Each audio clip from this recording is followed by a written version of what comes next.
শবে মেরাজের মূল ঘটনা ও শিক্ষা নিয়ে আমাদের করণীয়গুলো সংক্ষেপে জানানোর অনুরোধ করছি।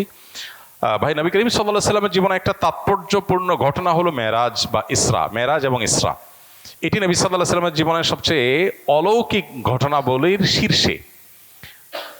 কোরআনে কারিমে আল্লাহ রাব্বুল আলামিন সূরা ইসরাতে একেবারে শুরুতে আল্লাহ বলেছেন, সুবহানাল্লাযী আসরা বিআবদিহি লাইলাম মিনাল মাসজিদিল হারামি ইলাল মাসজিদিল আকসাল্লাযী বারাকনা হাওলা। নবীজিকে আল্লাহ তাআলা মক্কার মসজিদে হারাম থেকে এক রাতে মসজিদে আকসা বাইতুল মাকদিস সেখানে আল্লাহ তাআলা তুলে নিয়ে গেছেন অলৌকিকভাবে। কিভাবে নিয়েছেন? এই সৃষ্টি জগতের সবকিছু আল্লাহ তাআলা যেরকম চালান ওই রকম আল্লাহ তাআলা তার নবীকে ওখানে নিয়েছেন। সেখান থেকে ঊর্ধ্বাকাশে, ঊর্ধ্ব জগতে নিয়ে গেছেন, সপ্তম আকাশ ভেদ করে আল্লাহর আরশ, আল্লাহর সাথে সাক্ষাৎ এবং বিভিন্ন নবী রাসূলদের সাথে সাক্ষাৎ করিয়ে জান্নাত জাহান্নামের বিভিন্ন দৃশ্য তাকে দেখিয়েছেন। কিভাবে?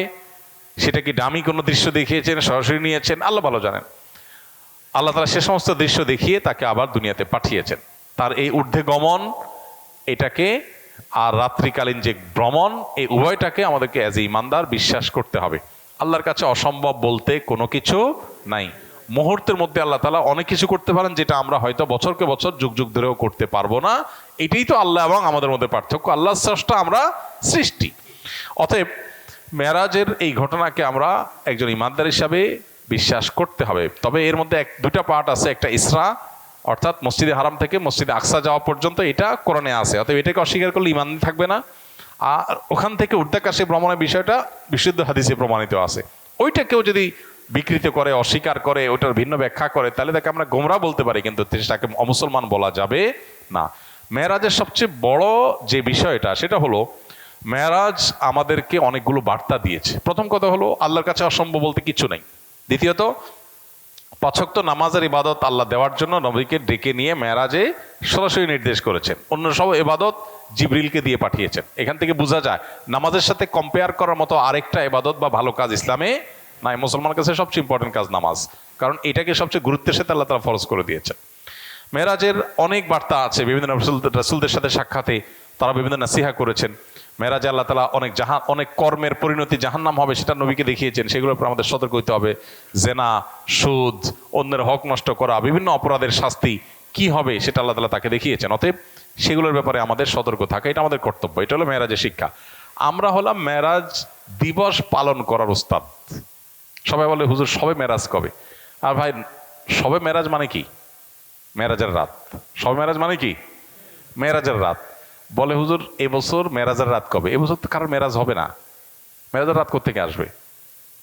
এবছর যদি কারোর মেরাজ হয় তাহলে না বলা যাবে এটা কি মেরাজের রাত।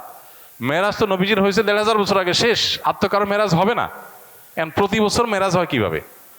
হ্যাঁ, আপনি মেরাজ দিবস বলতে পারেন। দিবস বললে আবার ওটাতে হয়েছে রাতে, আরেক মুশকিল। তাহলে মেরাজের রাত বলতে যদি বলেন যে মেরাজ দিবস টাইপ, তো সেইটার ব্যাপারে কথা হলো, পৃথিবীতে কোনো আলেম চূড়ান্তভাবে নিশ্চিতভাবে বলতে পারবেন না যে ঠিক অমুক মাসের অমুক বছরের অমুক রাতেই মেরাজ হয়েছে। কারণ মেরাজের রাত কোন রাত ছিল, কোন মাসে ছিল, সেটা কি রমজানে, সেটা কি রজবে, সেটা নবী সাল্লাল্লাহু আলাইহি ওয়াসাল্লামের হিজরতের আগে হয়েছে এটুকু নিশ্চিত, হিজরতের 1 বছর আগে, কয়েক মাস আগে, আরো বেশি আগে, এটা কেউ বলতে পারবে না। কারণ এটা নিয়ে ইতিহাসবিদদের নানাবিধ মত পার্থক্য আছে। এখানে একটা বড় প্রশ্ন ওঠে যে এটা কোনো কথা হলো? নবীজির মেরাজের রাতের এই তারিখটা সাহাবীরা সংরক্ষণ করে নাই, কেমন কথা? তো এটার উত্তর হলো, সাহাবীরা আমাদের মতো এত দিবস পূজারী ছিলেন না। আমরা হলাম কি? দিবস পূজারী। মানে কত দিবস পালন করা যায় সেটা খুঁজে খুঁজে বের করা, আর এই দিবস নোট করে করে দিবস উদযাপন করা, এটাতে আমরা যতটা অভ্যস্ত, 1500 বছর আগের পৃথিবীর মানুষ এই দিবস কেন্দ্রিকতা এতটা তাদের মধ্যে ছিল না। 1500 বছর তো বহুত দূর কি বাত। যাদের বয়স 40-এর উপরে বা এই কাছাকাছি বয়স যাদের, বা আরো বেশি যাদের বয়স, এদের একজনেরও দেখবেন জন্মের তারিখে ঠিক নাই। জন্মের ঠিক নাই বলে নেই, কিন্তু জন্মের তারিখের ঠিক নাই। কেন ঠিক নাই?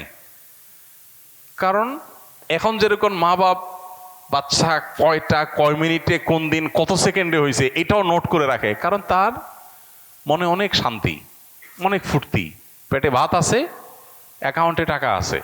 এই পোলার প্রতি বছর অমুক দিন এই দিনের এতটা এত মিনিট এত সেকেন্ডে এসে ফুর্তি করতে হবে, এই জন্য সেটা সংরক্ষণ করে।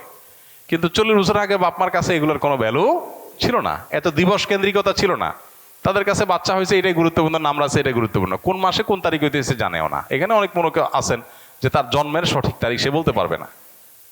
আমাদের দেশে পাসপোর্টগুলো নিয়ে যারা কাজ করে তারা বলতে পারবে, বিশেষ করে গ্রামাঞ্চলের বেশিরভাগ পুরাতন পাসপোর্ট নিয়ে কাজ করলে দেখা যায় যে সবার জন্ম তারিখ 1 জানুয়ারি। ফেসবুকে দেখবেন যে ফ্রেন্ড লিস্টে যারা আছে উইশ করার জন্য আপনার কাছে নোটিফিকেশন আসে 1 জানুয়ারি, আপনার বন্ধুদের বেশিরভাগের জন্মদিন, কারণ তার জন্মের তারিখে ঠিক আসলে নাই, তার মা বাবাও জানা তার জন্ম তারিখ কবে। এটা যদি 30 বছর 40 বছর আগে বাংলাদেশ হয়, তাহলে 1500 বছর আগের পৃথিবী যদি চিন্তা করেন কোন দিনে মেরাজ হয়েছে, সাহাবীরা এটা নোট করার জন্য এতটা গুরুত্ব দেন নাই। তাদের বিষয় ছিল মেরাজ থেকে নবীজি কি আনছেন, কি নির্দেশ দিয়েছেন, কি বার্তা দিয়েছে সেটা, আর আমাদের সেটার খবর নাই। আমরা হলাম দিবস পালন করার ওস্তাদ। এই হলো আমাদের সাথে তাদের পার্থক্য। এই জন্য মেরাজকে ঘিরে কোনো দিবস কেন্দ্রিকতা নয়, বরং মেরাজের শিক্ষা আমরা ধারণ করব। চলমান মাসে মেরাজ হয়েছে, এটা অনেক ইতিহাসবিদদের মত, তবে অনেকের মতে অন্য মাসও মেরাজ হয়েছে সে মতটাও আছে। বিধায় এখানে আমাদের মেরাজকে কেন্দ্র করে আনুষ্ঠানিকতা না করে বরং মেরাজের শিক্ষাগুলো আমরা ধারণ করতে হবে। নামাজকে গুরুত্বের সাথে জীবনে নিতে হবে, জীবনের ফার্স্ট প্রায়োরিটি দিতে হবে 5 ওয়াক্ত নামাজকে। এটাই হলো মেরাজের সবচেয়ে বড় শিক্ষা গ্রহণ করা। এক প্রবাসী ভাইয়ের প্রশ্ন, আমি কাজ জানি কিন্তু ইন্টারভিউ দিয়ে পাশ করে পরবর্তীতে আমি ইনকাম করলে হালাল হবে কিনা? ভালো বুদ্ধি। নিজে ইন্টারভিউ দিতে নার্ভাস ফিল করেন, পারেন না, তা আরেকজনকে দিয়ে করাইলেন, করায় আপনি চাকরি করলেন। এটা যদি আপনি করেন তাহলে সেক্ষেত্রে আপনি তো প্রতারণা করলেন, আপনি তো একটা ধোকা দিলেন। আর নবীজি বলেছেন মান গাশশা ফালাইসা মিন্না, যে ব্যক্তি ধোকা দেয় সে আমার উম্মত না। এই জন্য এটা জায়েজ হবে না। তবে চাকরিতে যাওয়ার পর যদি আপনি যে কাজটা করছেন সেই কাজটা যদি লিগ্যাল হয়, হালাল হয়, তাহলে আপনার পারিশ্রমিক গ্রহণ করা হালাল হবে। বাট আপনি একটা প্রতারণা করেছেন, একটা কবিরা গুনাহ করেছেন, এর জন্য আপনার গুনাহ হবে এবং সেটা তওবা করা ছাড়া মাফ হবে না। আমি স্বপ্নে দেখি আমার ভাই এবং আমার চাচাতো ভাইদের দিকে একটা বড় সাপ আসছে, আমি সাপটিকে আঘাত করি, সাপটি ক্রমান্বয়ে ছোট হতে থাকে, শেষ হয় না, মাথাটি থেকেই যায়। আমি এই স্বপ্নের ব্যাখ্যা জানতে চাই। ভাই, এর আগে বেশ কয়েকবার আমরা জানিয়েছি যে আসলে স্বপ্নের ব্যাখ্যার জন্য উপযুক্ত ব্যক্তি সমাজে কমে যাচ্ছে, কিন্তু আছে। এটা একটা আলাদা সাবজেক্ট। আসলে এই সাবজেক্টে এক্সপার্ট যারা আছেন তাদের কাছে যাবেন। শুধু আমি মৌলিক ধারণা দেই, সাপ সাধারণত বিভিন্ন বিষয় ইন্ডিকেট করতে পারে স্বপ্নে যদি মানুষ সাপ দেখে। কখনো কখনো স্বপ্ন কিন্তু হয় অহেতুক অর্থহীন স্বপ্ন, যেটা শয়তান মানুষকে ভড়কানোর জন্য, পেরেশান করার জন্য দেখায়, এটা এক প্রকারের স্বপ্ন আছে। কিন্তু যে সমস্ত স্বপ্নগুলো অর্থবহ, ইমানদারের অনেক স্বপ্ন বিভিন্ন বিষয় ইন্ডিকেট করে, অনেক কিছুকে ইঙ্গিত করে, এরকম স্বপ্নগুলোর ভিতরে সাপ দেখা একটা। এই সাপ কখনো কখনো শত্রু বুঝায়, আপনি আঘাত করছেন মানে শত্রু শেষ করছেন, হতে পারে, এটা ব্যাখ্যা। আবার কখনো কখনো সাপ এটা হলো ব্ল্যাক ম্যাজিকের একটা টুল। স্বপ্নে অতিরিক্ত সাপ দেখা, এটা তার মানে আপনাকে কেউ সেহের বদনজর এগুলোর করছে আপনার জন্য, এরকমটা ইন্ডিকেট করে। তো এই ক্ষেত্রে আপনার করণীয় কি? যেই স্বপ্ন দেখার পর আপনার মনে হবে খারাপ কিছু, ওই স্বপ্ন কারোর কাছে বলা নিষেধ ইন্ডিভিজুয়ালি। এই যে এখানে প্রশ্ন দিয়েছেন আপনি, ব্যক্তিকে আমি চিনি না, এটা ঠিক আছে, তো কাউকে বলা নিষেধ। হাদিসে নবী সাল্লাল্লাহু আলাইহি ওয়াসাল্লাম নিষেধ করেছেন, খারাপ স্বপ্ন দেখছে বলে মনে হলে কাউকে বলবে না, আল্লাহর কাছে পানা চাইবে, আল্লাহ এটার ক্ষতি থেকে পানা চাই, বাস এটাই আপনার করণীয়। আর এর বাইরে তৎক্ষণাৎ ঘুম ভেঙে গেলে বাম দিকে প্রতীকী থুতু ফেলা, সুযোগ থাকে 2 রাকাত নামাজ পড়া, বাস এটা হলো খারাপ স্বপ্ন দেখলে করণীয়। আর ভালো স্বপ্ন দেখছেন বলে মনে হলে সেটা আপনি খুব কাছের লোকদেরকে বলতে পারেন, জাস্ট এটুকু, এর বাইরে কিছু নয়। আর যদি রুকিয়া রিলেটেড ইস্যু হয় যে কেউ ব্ল্যাক ম্যাজিক করছে বলে মনে হয়, সকাল সন্ধ্যার দোয়াগুলো গুরুত্বের সাথে পড়েন, তাহলে সেক্ষেত্রে আপনার ব্যক্তিগত আমলের পরিমাণ বাড়ায় দেন এবং শয়তান যাতে আপনাকে ক্ষতিগ্রস্ত করতে না পারে, সেলফ রুকিয়ার যে আইটেমগুলো আছে সেগুলো নিজে নিজে করা শুরু করে দেন।